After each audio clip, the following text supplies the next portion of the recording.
Caitlin Clark gumamit ng tatlong salita para ilarawan ang WNBA rookie season. Clark at ang Indiana Fever ay wala na ngayon sa WNBA playoffs. Kasunod ng pagkatalo sa Game 2 sa Connecticut Sun sa unang round.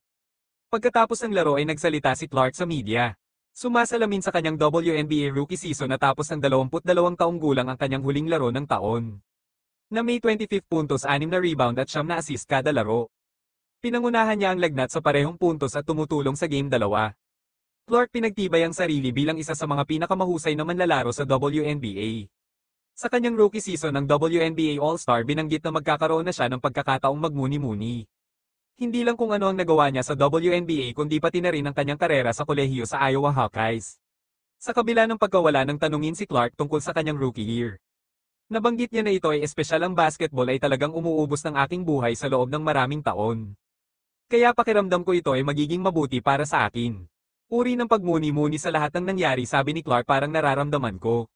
Wala man lang akong oras upang pagnilayan ang aking karera sa kolehiyo. Parang gusto kong maglaan ng oras para sa sarili ko. At talagang tinatangkilik iyon at nagbabalik tanaw. Ito ay espesyal, tinapos ng rookie ang regular season. May average na 19.2 puntos, 5.7 rebounds at 8.4 assists kada laro. Pinangunahan niya ang WNBA sa karaniwang mga assist. At led ang rookie class sa average na puntos na gawa ni Clark na pangunahan ng lagnat pabalik sa playoffs. Sa unang pagkakataon mula noong 2016 natapos nila ang taon na May 22. 20 record na kalista bilang number 6 na koponan sa WNBA standing. Ito ang kanilang unang 20 win season mula noong 2015. Habang ito ay isang makasaysayang taon para kay Clark at sa lagnat.